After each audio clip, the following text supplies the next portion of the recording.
ہمارے آقا مولا صلی اللہ تعالیٰ علیہ وسلم کے مبارک ارشاد کا مفہوم ہے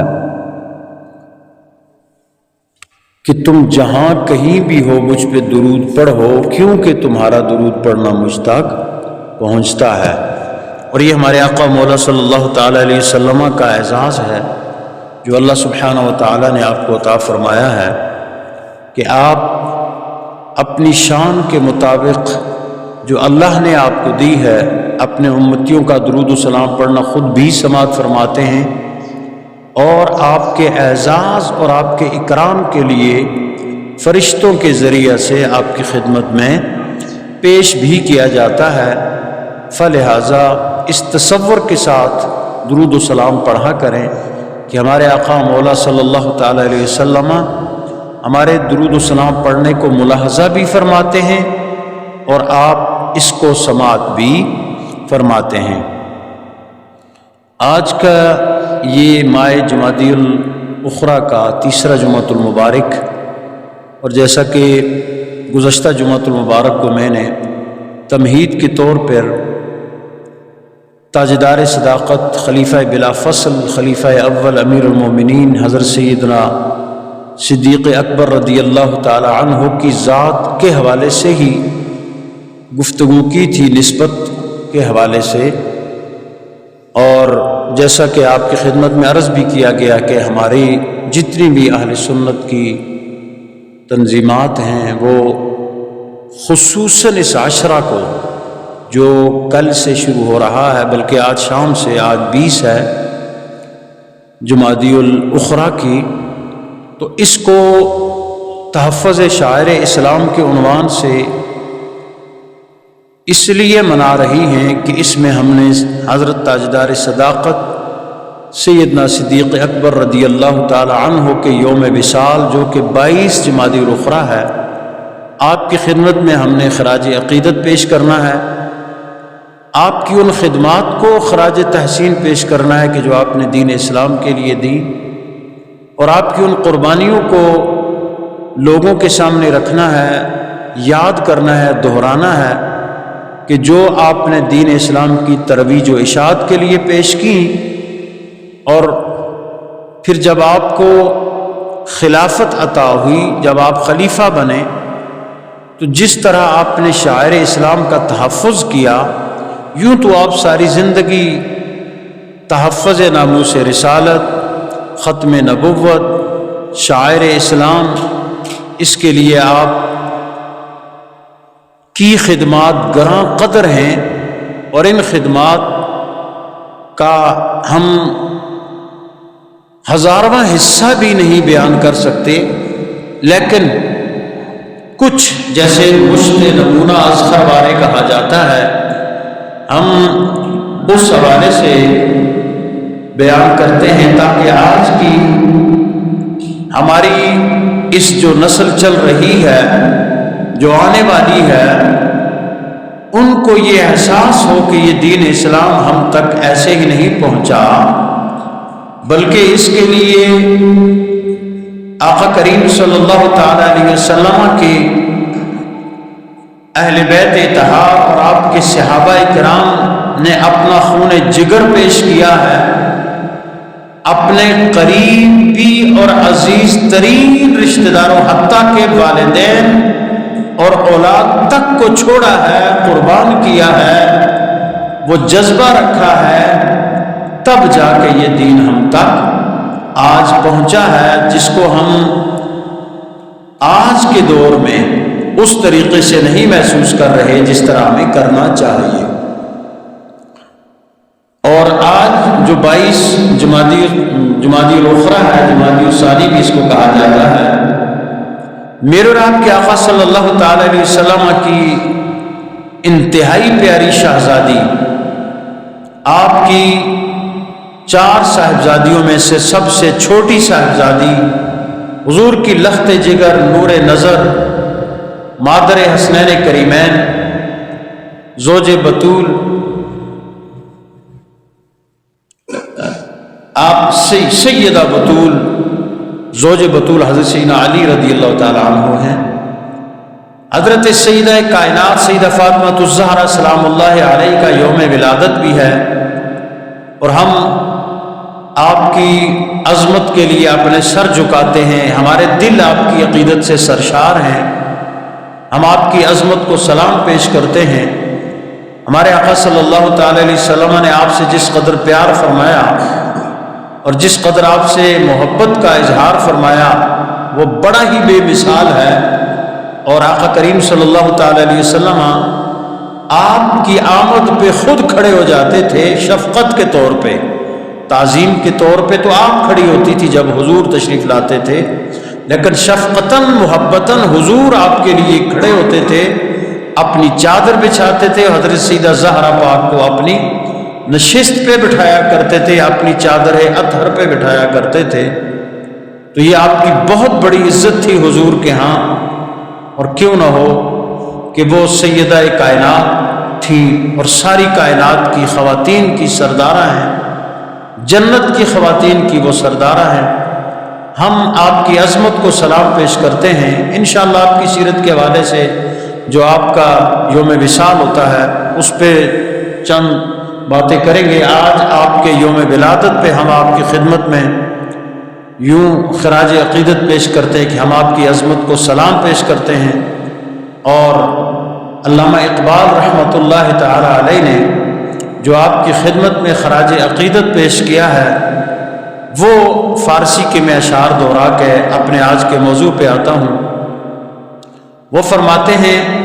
کہ مریم از یک نسبت عیسیٰ عزیز، از سہ نسبت حضرت زہرا عزیز، نور چشم رحمت للعالمین، امام اولین و آخرین، نور چشم رحمت للعالمین،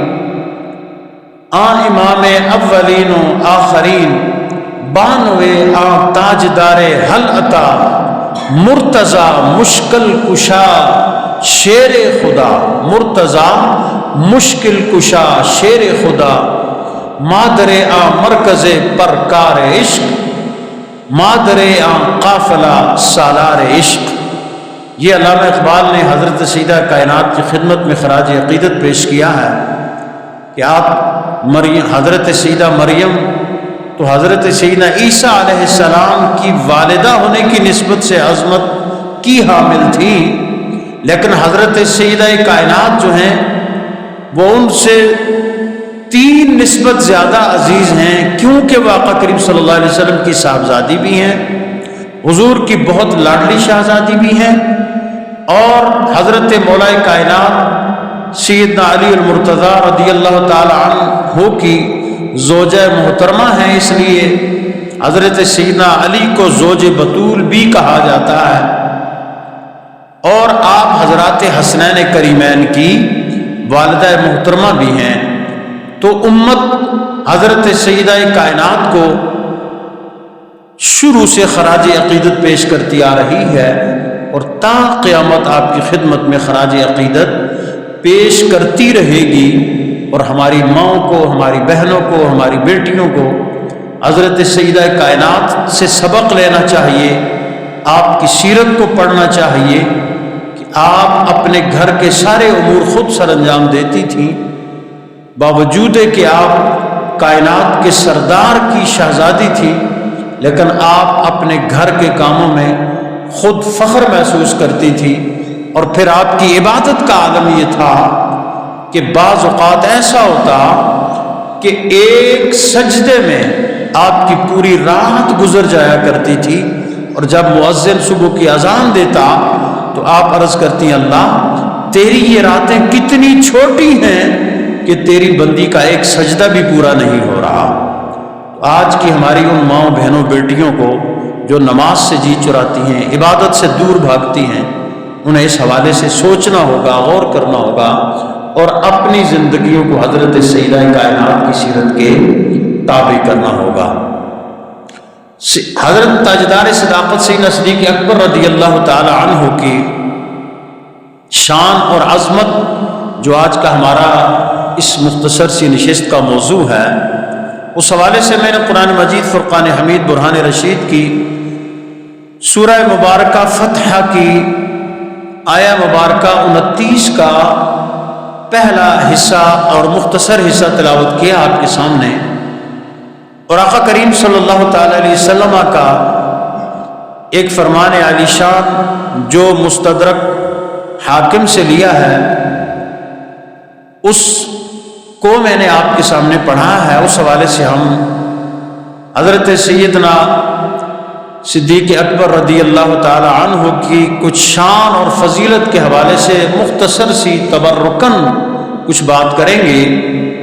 اللہ سبحانہ و تعالی نے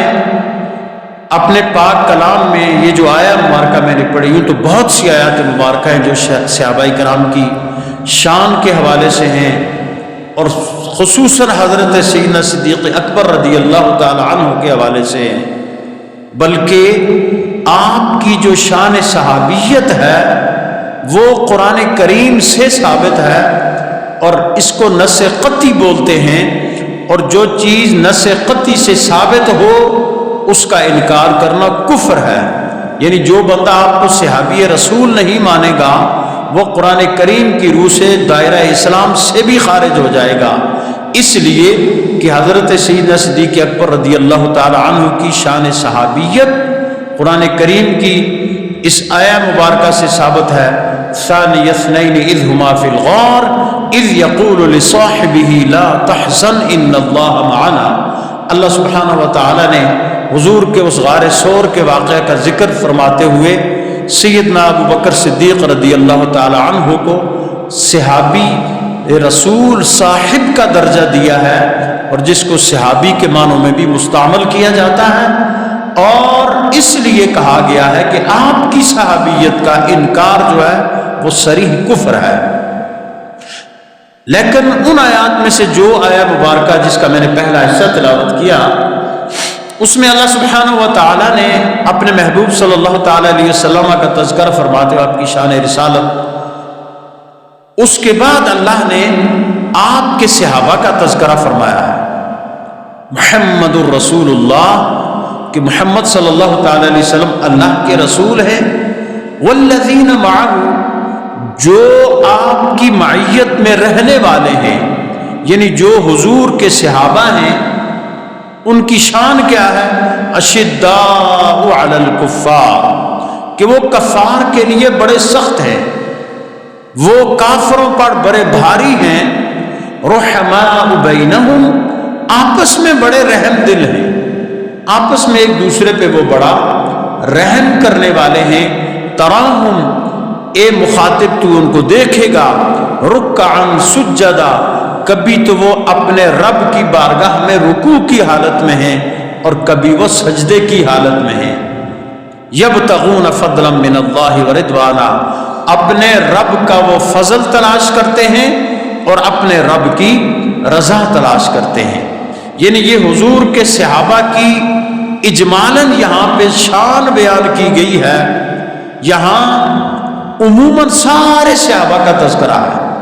لیکن اس آیہ مبارکہ میں مفسرین کرام نے جو فرمایا ہے کہ اللہ سبحانہ و تعالی نے جو فرمایا والذین معہ، کہ جو حضور کی معیت میں ہیں، حضور کے ساتھی ہیں،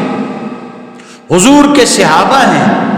یوں تو سارے کے سارے حضور کی معیت میں ہیں، لیکن جو معیت کا مقام حضرت سیدنا صدیق اکبر کو ملا وہ کسی اور کو حاصل نہیں ہے۔ یعنی حضور کی معیت میں سب سے زیادہ جو بلند شان کے حامل ہیں، ویسے تو عقیدہ اہل سنت ہے متفقہ طور پہ کہ سیدنا صدیق اکبر رضی اللہ تعالی عنہ افضل البشر بعد الانبیاء ہیں، یعنی سارے انبیاء کے بعد باقی جتنی مخلوق ہے ان میں سب سے جو اعلیٰ مقام ہے وہ سیدنا صدیق اکبر رضی اللہ تعالی عنہ کا ہے۔ لیکن شان معیت مصطفیٰ میں بھی آپ سب سے زیادہ حضور کے قریب ہیں، اور اگلا جو حصہ ہے وہ دیگر حضرات خلفائے راشدین اور صحابہ کے حوالے سے بیان کیا گیا ہے۔ مثلا اشداء علی الکفار،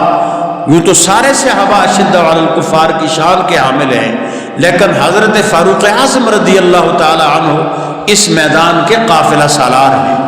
رحماء بینہم، آپس میں سارے بڑے رحم دل ہیں، لیکن حضرت سیدنا عثمان غنی ذو النورین رضی اللہ تعالی عنہ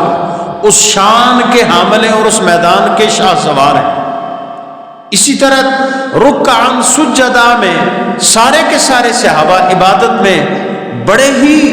مستعد ہیں، بڑے ہی اپنے آپ کو ہر وقت اپنے رب کی بارگاہ میں جھکائے رکھتے ہیں، لیکن ان میں مولا کائنات تاجدار حل عطا حضرت سیدنا علی المرتضیٰ کرم اللہ تعالی وجہ الکریم اس میدان کے شاہ سوار ہیں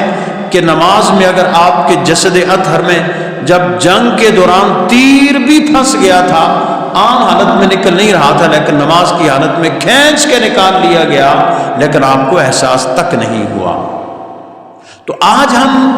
جس ہستی کی بات کر رہے ہیں وہ ہے معیت مصطفیٰ کے قافلہ سالار، تاجدار صداقت، خلیفہ بلا فصل اور خلیفہ اول حضرت سیدنا صدیق اکبر رضی اللہ تعالی عنہ۔ اور جو حدیث پاک کا حصہ میں نے تلاوت کیا ہے آقا کریم صلی اللہ علیہ وسلم کا،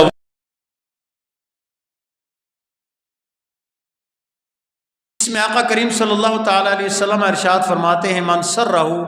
ان ینظر الی عتیق من النار، کہ جو یہ پسند کرتا ہے کہ وہ جہنم سے آزاد شخصیت کو دیکھے، فَلْيَنْظُرْ ابا بکر، تو وہ ابو بکر کو دیکھ لے۔ یعنی یہ حضور کا فرمان، آقا کریم صلی اللہ علیہ وسلم کے متعدد فرامین ہیں سیدنا تاجدار صداقت کے حوالے سے، لیکن میں نے جو آج اس فرمان کو پڑھا ہے اس لیے میں نے ان دو حوالوں سے مختصر سی بات کروں گا۔ آپ کا جو اصل نام ہے وہ تھا عبداللہ بن عامر، آپ کا جو اصل نام تھا وہ یہ تھا۔ صدیق آپ کو لقب عطا ہوا، اور وہ لقب خود آقا کریم صلی اللہ تعالی علیہ وسلم نے آپ کو عطا فرمایا، اور اس لقب کے عطا فرمانے کی من جملہ بہت سی وجوہات میں سے ایک وجہ یہ تھی کہ آپ نے اپنی زندگی میں نہ کبھی اسلام لانے سے پہلے جھوٹ بولا تھا، اور نہ ہی اسلام لانے کے بعد تو تصور بھی نہیں تھا۔ یہ بہت ہی مشکل بات ہے، انتہائی مشکل بات ہے کہ انسان اپنی زندگی کے کسی بھی حصے میں کبھی بھی جھوٹ نہ بولے۔ یہ بات آج کے دور میں ناممکن لگتی ہے، بلکہ ناممکن ہے۔ بہت کم لوگ ایسے ہوں گے، یعنی ہم آٹے میں نمک کے برابر بھی نہیں کہہ سکتے کہ جو لوگ ایسے ہوں گے۔ اللہ کے اولیاء میں ایسے بہت سے لوگ ہیں، لیکن جب ولایت کے مقام پہ فائز ہونے سے پہلے شاید ان سے کوئی اس طرح کی بات سرزد ہوتی ہو، لیکن یہ بہت مشکل بات ہے کہ انسان زندگی کے کسی بھی حصے میں اور کسی بھی حالت میں کبھی بھی جھوٹ نہ بولے۔ یہ بہت بڑا مقام ہے، اور آپ کی سیرت یہ تھی کہ آپ نے کبھی اپنی زندگی کے کسی حصے میں جھوٹ نہیں بولا، اس لیے آپ کو صدیق کا لقب عطا ہوا۔ اور پھر جب آقا کریم صلی اللہ تعالی علیہ وسلم نے معراج فرمائی، آپ کو اللہ نے معراج کا معجزہ عطا فرمایا، آپ اللہ کی بارگاہ میں حاضر ہوئے، اللہ سے آپ کی ملاقات ہوئی، آپ نے اللہ کو اس کی شان کے مطابق دیکھا۔ تو جب حضور واپس تشریف لائے، جب آپ نے معراج کی بات کی تو کافروں نے یکسر انکار کر دیا، بلکہ جو کچے ایمان والے مسلمان تھے وہ بھی اس بات کو نہیں مان رہے تھے۔ لیکن جب حضرت تاجدار صداقت سے یہ کہا گیا، ان سے جب یہ کہا گیا، ابو جہل نے یہ پوچھا کہ ابو بکر یہ بتاؤ کہ کوئی شخص اگر یہ کہتا ہے کہ میں رات کے تھوڑے سے حصے میں یہاں سے گیا، میں نے سارے آسمانوں کی سیر کی، میں نے جنت اور دوزخ کی سیر کی، میں نے اللہ سے ملاقات کی، تو کیا یہ بات اس پہ یقین کیا جا سکتا ہے؟ تو آپ نے فرمایا یہ بات تو بہت مشکل ہے، اس پہ یقین کرنا تو بہت مشکل ہے۔ تو ابو جہل بڑا خوش ہوا، اس نے کہا کہ میں تمہیں بتاتا ہوں تیرے صاحب نے یہ دعویٰ کیا ہے، یعنی وہ آقا کریم صلی اللہ علیہ وسلم کے بارے میں کہنے لگا۔ تو تاجدار صداقت نے یہ فرمایا کہ اگر میرے آقا نے یہ فرمایا ہے تو یہ 100% سچ ہے۔ گویا اس کے بعد پھر آپ کو یہ لقب عطا ہوا، اور بہت سی ہیں اس میں بڑی باریکیاں ہیں، اور صوفیاء کرام نے اس میں بڑی بڑی باریک اور روحانیت اور نورانیت سے بھرپور اس کی توجیحات کی ہیں، لیکن ہم چونکہ آج آپ کی اس سیرت کا اجمالاً بیان ہے، اور میرے ذہن میں یہ ہے کہ آئندہ جمعۃ المبارک کو انشاءاللہ جو آپ نے ایک بہترین نظام حکومت ہمیں دیا، چونکہ آج اس دور اس چیز کی بڑی ضرورت ہے، تو اس پہ انشاءاللہ میں بات کرنا چاہوں گا۔ تو آج ہم آپ کی شان، عظمت، فضیلت اور سیرت، ان ساری چیزوں کو میں اپنی آج کی اس مختصر گفتگو میں سمیٹنا چاہتا ہوں۔ تو صدیق، پھر عتیق جو ہے وہ بھی آپ کا لقب تھا۔ آقا کریم صلی اللہ علیہ وسلم، یہ جو میں نے حدیث پڑھی اس میں بھی وہ الفاظ موجود ہیں، عتیق کا لقب آپ کو آقا کریم صلی اللہ تعالی علیہ وسلم نے عطا فرمایا، اور عتیق کا معنی ہے آزاد، یعنی آپ کو اللہ کے رسول صلی اللہ علیہ وسلم نے فرمایا کہ یہ جہنم سے آزاد ہے، اس بنا پہ آپ کو عتیق کا لقب عطا ہوا۔ اور آپ کی کنیت تھی، عرب میں مشہور تھا کسی بات پہ کسی کی مطلب کنیت لوگ رکھ لیتے ہیں، اولاد کے نام پہ اگر کوئی بندہ اپنی پہچان بنا لے، مثلا کوئی ہو نا کسی کے بچے کا نام عبداللہ ہو تو وہ کہہ دے ابو عبداللہ علی ھذا القیاس، تو اس کو بولتے ہیں کنیت۔ بیٹی کے نام پہ بھی رکھی جا سکتی ہے، بیٹے کے نام پہ بھی رکھی جا سکتی ہے، تو اس کو کیا بولتے ہیں؟ کنیت۔ تو آپ کی کنیت تھی ابو بکر۔ ابو بکر، بکر کا معنی ہوتا ہے ابتدا، آغاز، پہل۔ تو ابو بکر اس کا مطلب کیا ہوا کہ پہل میں ابتدا، پہل کرنے والا، نیکی میں، اچھے کام میں سب سے پہل کرنے والا، اس کو ابو بکر کہا جاتا ہے۔ ابو مطلب یہ اس معنی میں آتی ہے کہ جس طرح آقا کریم صلی اللہ تعالی علیہ وسلم نے حضرت مولا کائنات ایک مرتبہ سو رہے تھے، حضرت علی المرتضیٰ رضی اللہ تعالی عنہ، تو آپ مٹی میں سے زمین پہ سوئے ہوئے تھے، تو آپ کے چہرہ اقدس پہ دھول سی مٹی سی پڑی ہوئی تھی، سو جیسے بندہ سویا ہوتا ہے، ظاہر سی بات ہے وہ کچا فرش ہوتا ہے، تو آپ کے چہرہ اقدس پہ دھول پڑی ہوئی تھی، تو آقا کریم صلی اللہ علیہ وسلم نے فرمایا قم یا ابا تراب، اٹھ اے ابو تراب، اٹھ اے مٹی کے باپ۔ تو آپ کی کنیت جو ہے وہ ابو تراب مشہور ہوگی۔ اسی طرح مشہور صحابی ہیں اور کئی ہزار احادیث کے راوی، حضرت سیدنا ابو ہریرہ، آپ کا اصل نام عبد الرحمن تھا، لیکن آپ کا اصل نام بہت کم لوگوں کو معلوم ہے، سارے آپ کو آپ کی کنیت سے پہچانتے ہیں۔ ہریرہ بلی کو بولتے ہیں، اور آپ کو بلی سے بڑی محبت تھی، آپ بلی کو اٹھا کے ایسے گود میں رکھ دیا کرتے تھے، تو حضور نے ان کو جو لقب عطا فرمایا وہ ابو ہریرہ کا لقب عطا فرمایا، اور اسی لقب سے انہوں نے اپنا ساری جتنی آپ حدیث میں عن ابی ہریرہ، عن ابی ہریرہ، عن ابی ہریرہ، اسی لقب سے چل رہی ہیں۔ تو آپ اسی یعنی وہ کنیت ان کو عطا کروائی تھی حضور نے۔ تو جو عطا فرمایا جاتا وہ تو لقب ہوتا ہے، لیکن جس کو بندہ اختیار کر لے پھر اس لقب کو پھر وہ کنیت بن جاتی ہے۔ تو اسی طرح آپ کی کنیت تھی ابو بکر، اور بکر کا یہ معنی ہے کہ جو نیکی میں ہمیشہ پہل کرے، اچھے کام میں ہمیشہ پہل کرے، اچھے کام کی ابتدا کرے، اس کو بکر کہا جاتا ہے، ابو بکر کہا جاتا ہے، یعنی ہر اچھے کام کی ابتدا کرنے والا۔ یاد رکھیں،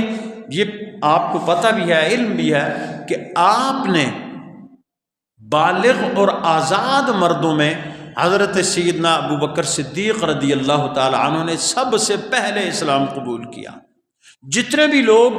مطلب دائرہ اسلام میں داخل ہوئے، ان کو جب دعوت دی گئی تو انہوں نے کچھ سوچا، کچھ غور کیا، کچھ وقت مانگا، کچھ نے کچھ دلیلیں طلب کی، لیکن حضرت سیدنا صدیق اکبر رضی اللہ تعالیٰ عنہ چونکہ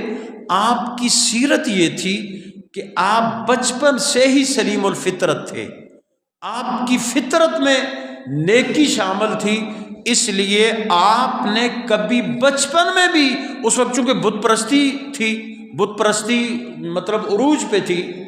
تو آپ نے کبھی اپنے بچپن میں بھی بت پرستی نہیں کی، بلکہ جب ایک مرتبہ آپ کے والد آپ کو بت خانہ میں لے گئے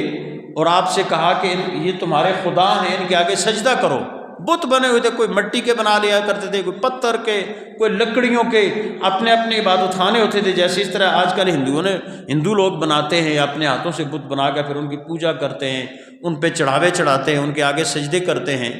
تو اس طرح وہ مشرکین مکہ کیا کرتے تھے، تو بت خانہ ہوا کرتا تھا الگ سے،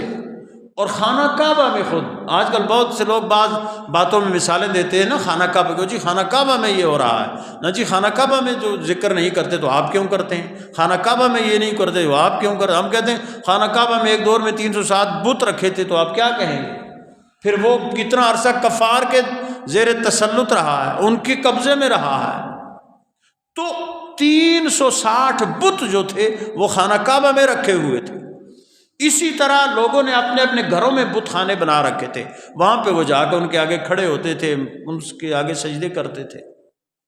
تو جب آپ کے والد آپ کو وہاں لے گئے تو والد نے کہا کہ یہ تمہارے خدا ہیں، تم ان کے آگے سجدہ کرو۔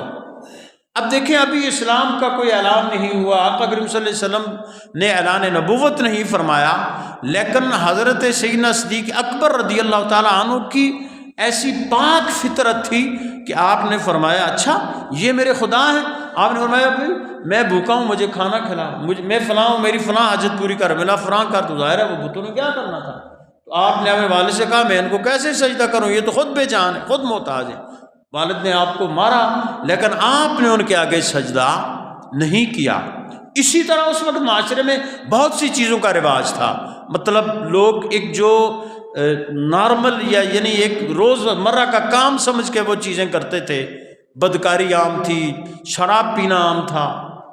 لیکن کبھی بھی آپ نے زندگی میں کبھی شراب پینا تو کجا اپنے ہاتھ تک نہیں لگایا۔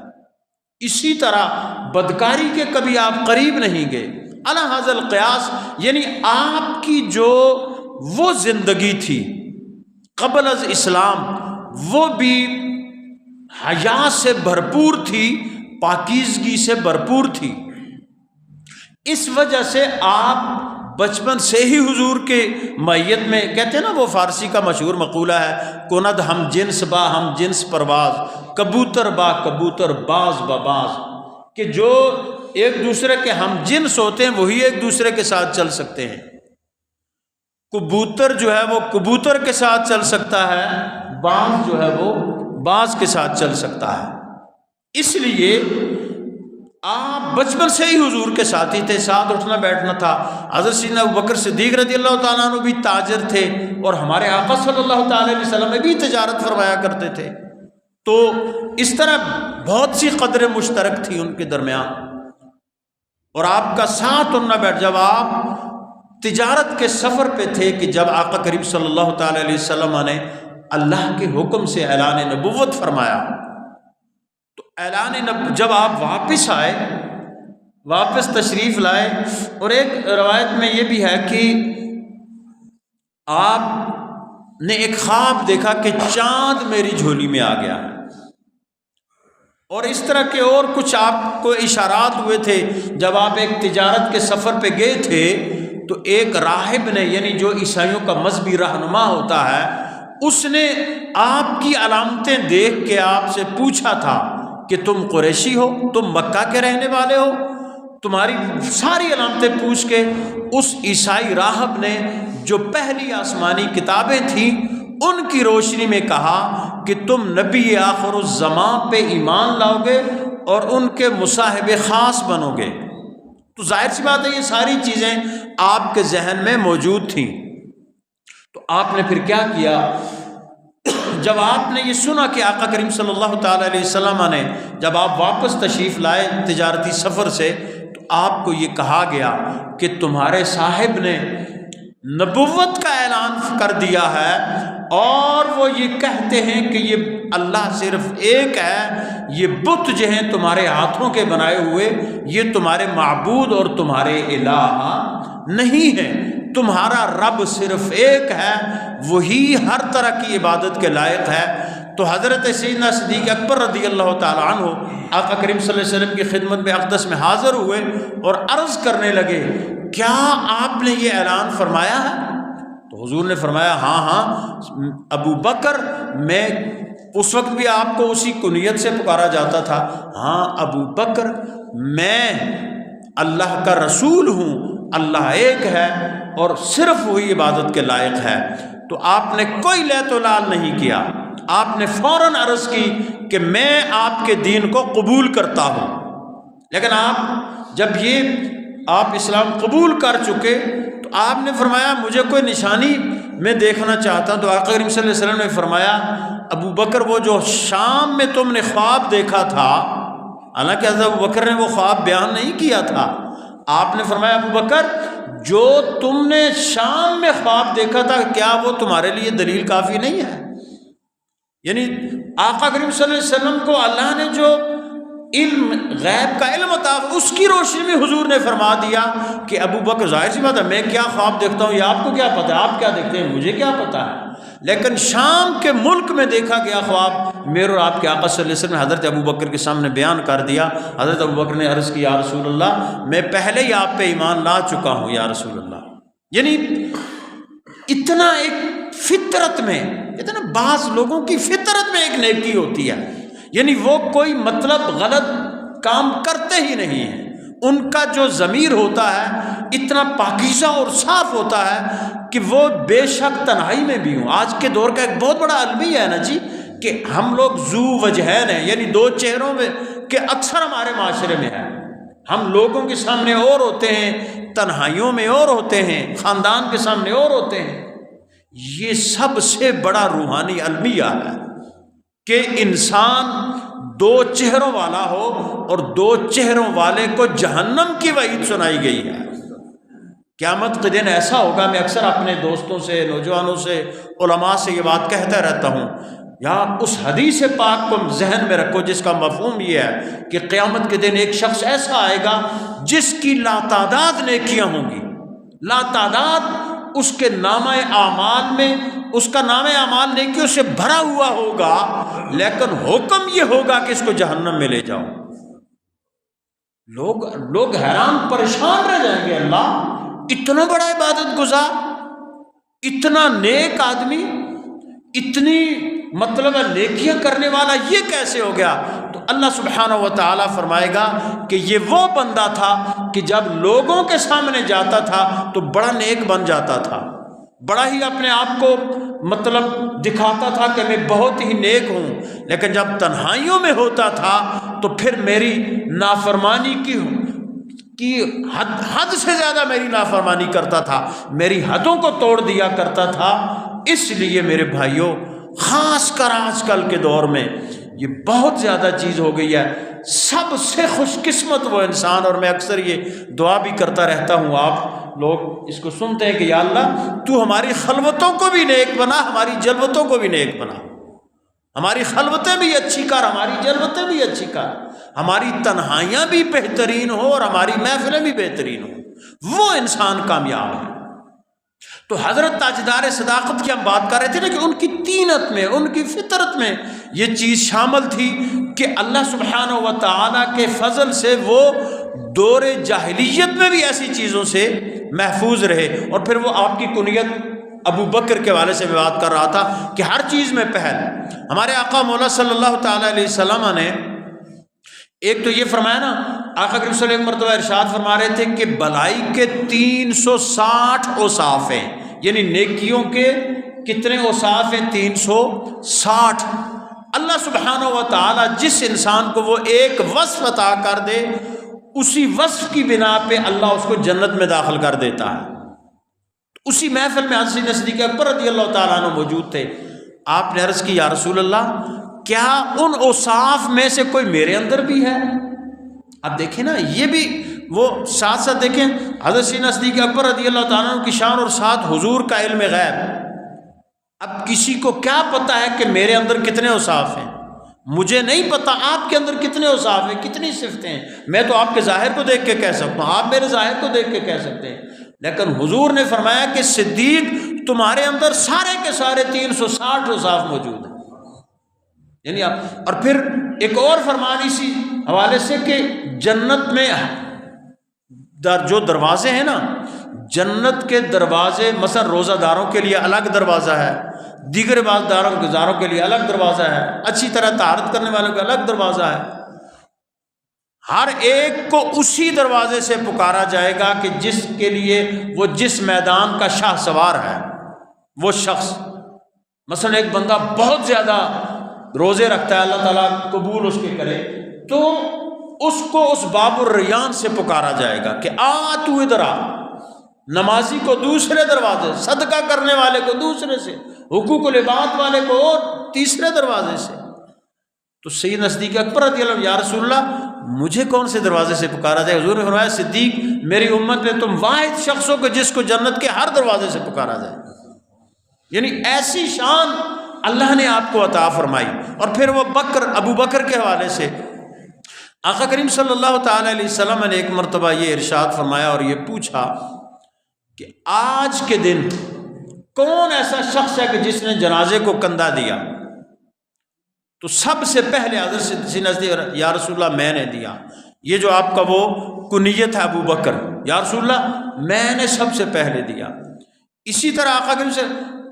آج سب سے پہلے مسکین کو کھانا کس نے کھلایا؟ آپ نے عرض کیا یا رسول اللہ میں نے کھلایا۔ اس کے بعد آقا کریم صلی اللہ تعالی علیہ وسلم نے ارشاد فرمایا کہ آج کے دن مریض کی عیادت کس نے کی؟ آپ نے عرض کیا یا رسول اللہ میں نے کی۔ یعنی نیکی کا کوئی بھی کام، وہ تو بڑا مشہور واقعہ نا، جب آپ نے وہ حضرت سیدنا عمر رضی اللہ تعالیٰ، آپ نے ایک مرتبہ یہ سوچا حضرت فاروق اعظم نے رضی اللہ عنہ غزوہ تبوک کے موقع پہ کہ میں آج اتنا مال دوں گا کہ شاید میں ابو بکر سے آگے بڑھ جاؤں۔ ہوتا ہے نا یہ نیکی میں مسابقت کرنا چاہیے۔ اسی آج کل دعا کما میں کر دینا بھائی فلانے بندے دا مکان ایک منزل ہے تو اصل دا 2 منزلہ ہونا چاہیے، چاہے حرام کما کے کیوں نہ کرنا، چاہے کسی کی گردن کیوں نہ کاٹنی پڑے، لیکن مکان ساڑھا 2 منزلہ ہونا چاہیے۔ یعنی ہم عمومی طور پہ آج کل ہم ان کام میں بڑھے، یار ایک بندے کے پاس رکشا ہے، ہمارے پاس کار ہونی چاہیے، ایک کے پاس فلاں گاڑی ہے، فلاں سو۔ یعنی ہمارے تو آج کے معاشرے میں یہ آپا داپی ہے کہ بھائی میرے پاس دوسرے سے بہتر وسائل ہونے چاہیے زندگی کے۔ لیکن حضور کے صحابہ کا جذبہ یہ تھا کہ ان کی یہ خواہش تھی کہ ہم نیکیوں میں ایک دوسرے سے سبقت کریں، اور یہ رشک ہے، اس کو رشک کہا جاتا ہے، یہ جائز ہے۔ تو حضرت فاروق اعظم نے جب یہ سوچا کہ آج شاید میں ابو بکر سے آگے بڑھ جاؤں، آپ گھر گئے، حضرت فاروق اعظم گھر گئے، اپنا آدھا سامان اٹھایا اور لے آئے، حضور کی خدمت میں پیش کر دیا۔ حضور نے پوچھا فاروق گھر والوں کے لیے کیا رکھا؟ تو آپ نے عرض کی یا رسول اللہ میں آدھا مال یہاں لے آیا اور آدھا گھر والوں کے لیے رکھا ہے۔ آپ نے فرمایا بیٹھ جاؤ۔ تھوڑی دیر بعد سیدنا صدیق اکبر رضی اللہ تعالیٰ حاضر ہو گئے، ٹاٹ اپنے جسم پہ لباس کے طور پہ آپ نے کانٹوں کے ساتھ ٹاٹ پہنا ہوا ہے۔ پوچھا ابو بکر گھر والوں کے لیے کیا چھوڑا؟ یا رسول اللہ میں نے اپنے گھر والوں کے لیے اللہ اور اس کے رسول کو چھوڑا ہے۔ یعنی اللہ اور اس کے رسول کی بات اکٹھی کرنا یہ حضرت صدیق اکبر کی سنت ہے۔ آج لوگ اسٹیکر لگاتے ہیں ہمارے لیے اللہ ہی کافی ہے، ان کو رسول کی ضرورت ہی نہیں ہوتی نا۔ یہ سبق تو صدیق اکبر نے پڑھایا ہے کہ میرے لیے اللہ اور اس کا رسول ہی کافی ہے۔ یہ بھی ایک عقیدے کی بات ہے نا، نہیں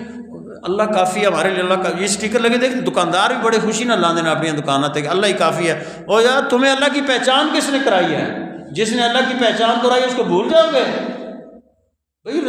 ہمیں تو اللہ کی پہچان ہی حضور نے کروائی ہے، پھر کس طرح آپ مائنس کر سکتے ہیں آپ ان کو زندگی سے؟ اور یہ سنت کس کی ہے؟ حضور نے یہ نہیں فرمایا صدیق تو نے تو بڑا شرک کر دیا، تو کدھر تو یہ کہ میرے لیے اللہ ہی کافی ہے۔ حضور نے فرمایا نہیں صدیق تو نے اگر وہ پروانے کو چراغ اور بلبل کو پھول بس، صدیق کے لیے ہے خدا اور خدا کا رسول بس۔ تو یہ عقیدہ تھا حضرت سیدنا صدیق اکبر رضی اللہ تعالیٰ عنہ کو۔ اس وجہ سے پھر حضرت عمر، پھر حضرت جبریل امین حاضر ہوتے ہیں، وہی کانٹوں کا لباس پہنے ہوئے۔ آقا کریم صلی اللہ علیہ وسلم نے دیکھا جبریل امین کانٹوں کا لباس پہنے ہوئے، جبریل کیا ماجرا ہے؟ جبریل امین عرض کرتے ہیں یا رسول اللہ آج اللہ نے آسمان کی ساری مخلوق کو یہ حکم دیا ہے کہ جو لباس میرے محبوب کے صدیق نے پہنا ہے آج ساری آسمانی مخلوق کا وہی لباس ہو۔ یعنی آپ ساری آسمانی نوری مخلوق کانٹوں کا لباس، ٹاٹ کا لباس، کانٹوں کے بٹن، تو حضرت عمر نے کہا کہ میں کبھی صدیق سے آگے بڑھ نہیں سکتا، بلکہ حضرت عمر پوری امت کا یہ متفقہ عقیدہ ہے کہ انبیاء کے بعد سب سے جو افضل شخصیت ہے وہ سیدنا صدیق اکبر رضی اللہ تعالیٰ۔ جتنے فضائل میرے آقا صلی اللہ علیہ وسلم نے فرمایا کہ میں نے دنیا میں سب کے احسانات کا بدلہ چکا دیا ہے، دنیا میں جن لوگوں نے میرے اوپر احسانات کیے میں نے ان کا بدلہ چکا دیا ہے، سوائے ابو بکر کے، ان کے احسانات کا بدلہ اللہ ان کو قیامت میں دے گا۔ یعنی یہ بھی آپ کی شان بلند کرنے کے لیے حضور نے ارشاد فرمایا، ورنہ ہمارے اوپر تو حضور کے اتنے احسانات ہیں، کیا ہمارے اوپر کیا سیدنا صدیق اکبر ہوں، امت کا کوئی ہو، کائنات کا کوئی بھی انسان ہو، سب پہ حضور کے جو احسانات ہیں وہ تو لا تعداد، اور ان کو تو کوئی مطلب ہے ان کا کوئی کروڑواں اربواں حصہ بھی مطلب ہے نہ بیان کر سکتا ہے، نہ اس کا احسان کا صلہ دے سکتا ہے۔ لیکن میرے اور آپ کے آقا صلی اللہ علیہ وسلم نے آپ کی عظمت اور آپ کی شان کو بیان کرنے کے لیے حضور نے یہ فرما دیا کہ اتنے احسانات ہیں۔ اسی لیے پوری امت کا یہ بالاجماع یہ عقیدہ ہے کہ سیدنا صدیق اکبر رضی اللہ تعالی عنہ نے جو اسلام کے لیے باتیں کرنی بڑی آسان ہوتی ہیں لیکن عمل کرنا بڑا مشکل ہوتا ہے۔ ہم آج کے ہمارے مثلا آپ نے اپنی جان بھی حضور کے لیے اور اسلام کے لیے پیش کی، وہ غار ثور والا واقعہ ذہن میں رکھے نا، حضور کو گود میں لٹایا، سانپ ڈس رہا ہے لیکن ذرا بھی جنبش نہیں کرتے، جان ہی دینا نا۔ اعلیٰ حضرت فرمایا صدیق تو بلکہ غار میں جان اپنی دے چکے، اولاد اللہ کے دین کے لیے وقف، رسول اللہ کی ناموس، آپ کی ختم نبوت کے لیے وقف، والدین حتیٰ کہ والد، ظاہر سی بات ہے اللہ کا قرآن یہ کہتا ہے کہ اگر تمہارے والدین مشرک بھی ہو جائیں تو ان کی اطاعت نہ کرو، لیکن وصاحبہما فی الدنیا معروفا، دنیا میں ان کے ساتھ حسن سلوک کرو۔ آپ کے والد نے ایک مرتبہ رسول اللہ صلی اللہ علیہ وسلم کفر کی حالت میں تھے اس وقت، وہ نا، تو انہوں نے رسول اللہ صلی اللہ علیہ وسلم کی شان میں کوئی بری بات کہی تو ایک تھپڑ آپ نے ان کو کھینچ کے مارا کہ تمہاری جرت کیا ہے کہ تم میرے محبوب آقا کو اس طرح آپ ان کی شان میں گستاخی کرو۔ پھر آپ کے بیٹے تھے حضرت عبد الرحمن بن ابو بکر، ایک مرتبہ جب اسلام لائے حضرت عبد الرحمن بن ابو بکر، تو اس کے بعد بیٹھے تھے دونوں باپ بیٹا، تو انہوں نے عرض کی ابا جان جنگ بدر میں آپ میری تلوار کی زد میں تھے، میں چاہتا تو آپ کا سر قلم کر سکتا تھا، لیکن میں نے اس لیے تلوار آپ پہ نہیں اٹھائی کہ آپ میرے والد ہیں، آپ میرے والد ہیں۔ تو حضرت تاجدار صداقت نے قسم اٹھا کے کہا کہ اے عبد الرحمن، مجھے اپنے اس رب کی عزت کی قسم ہے، اگر تو میری تلوار کی زد میں آتا تو میں تجھے کبھی معاف نہ کرتا، اس لیے کہ تو میرے محبوب کے دشمنوں کی صف میں تھا۔ یہ ہوتا ہے ایمان۔ آج کل کے دور میں تو اس کا تصور بھی نہیں ہے نا، وہ ایک بابا جی کرتے تھے جو باتیں سارے لوگوں کو کہتے کہ یہ بابا سے ٹھہیا ہوا ہے، بات دین وہی ہے، دین کا مزاج وہی ہے کہ جب آپ اللہ کے ہو گئے تو پھر اللہ کے لیے آپ نے سب کو چھوڑنا ہے۔ وہ کہتے نا فارسی کا ایک شعر ہے کہ ہم خدا خواہی و ہم دنیا دوں، این خیال استو محال استو جنوں، تم یہ بھی کہو کہ ہم اللہ کو بھی چاہتے ہیں، ساتھ ہمارے دنیا کے یہ معاملات بھی ہم اس طرح چاہیں جیسے ہم چاہتے ہیں، تو یہ این خیال استو محال استو جنوں، یہ تمہاری خام خیالی ہے اور یہ بہت مشکل ہے، اور یہ بلکہ پاگل پن ہے کہ کوئی انسان یہ سوچے کہ میں مومن بھی ہو جاؤں اور میں دنیا داری کے جو طور طریقے ہیں ان کو بھی میں نبھاؤں لوگوں کے ساتھ کہ نہیں جی یہ ٹھیک ہے جی، یہ ایسے ہے جی، سارے ٹھیک ہیں جی، ایسے نہیں کہنا چاہیے۔ ہاں، کسی پہ خواہ مخواہ کی الزام تراشی، خواہ مخواہ کی فتویٰ بازی، یہ ہمارے ہاں درست نہیں ہے۔ البتہ دین کے لیے کھڑے ہو جانا، چاہے آپ کا کتنا ہی قریبی عزیز کیوں نہ ہو، یہ میرے آقا صلی اللہ علیہ وسلم کے اس پیارے صحابی حضرت سیدنا صدیق اکبر رضی اللہ تعالی عنہ کی سنت ہے، اور جو صحیح معنوں میں ان سے محبت کرنے والا ہے وہ حضور سے بھی ٹوٹ کے محبت کرتا ہے، اللہ کی ساری مخلوق سے، اور بالخصوص جو دین کے شاعر ہیں ان سے۔ اسی لیے ہمارے پورے نظم نے ہماری پوری تنظیمات اہل سنت سیدنا صدیق اکبر رضی اللہ تعالیٰ عنہ کے یوم وصال کو، اس عشرہ وصال کو تحفظ شاعر اسلام کے حوالے سے منا رہی ہیں کہ جس طرح آپ نے ختم نبوت کا تحفظ کیا، جس طرح آپ نے ناموس رسالت کا تحفظ کیا، جس طرح آپ نے رسول اللہ صلی اللہ علیہ وسلم کے وصال کے بعد پورے نظام اسلام کا تحفظ کیا، اس کی مثال کوئی قیامت تک نہیں دے سکتا۔ انشاءاللہ بشرط زندگی اگلے جمعے میں ہم تھوڑی سی آپ کا وہ جو نظام حکومت آپ نے بہترین نظام حکومت دیا، چونکہ آج کے دور میں یہ بڑی ضرورت ہے۔ ہم ویسے تو وہ آقا صلی اللہ علیہ وسلم فرمایا ہر بندہ اپنے، ہم اگر گھروں کے آج کل ہر بندہ پریشان ہے نا، مہنگائی ہے، فلاں ہے جی فلاں ہے، مثلا آپ اپنے گھر کے حکمران ہیں، میں اپنے گھر کا، اگر ہم اپنی معیشت کو اس طریقے سے استوار کر لیں، اپنی ضرورتوں کو اپنی آمدنی کے تابع کر لیں، جس طرح حضور نے ما عال من اقتصد، کہ جو معیشت کو مطلب ہے اپنے حساب میں رکھے گا وہ کبھی محتاج نہیں ہوگا۔ ایک بندے کے پاس مطلب ہے وہ کڑم کھانے کے پیسے نہ ہو کہ نا جی ایسی داج راتی مطلب ہے کباب کھاسن دو تو پھر کام خراب ہے نا دوستو۔ اس واسطے یہ جو نظام حکومت ہے، بہترین نظام، اس میں انشاءاللہ ہم تھوڑی سی بات کریں گے۔ اللہ سبحانہ و تعالیٰ سے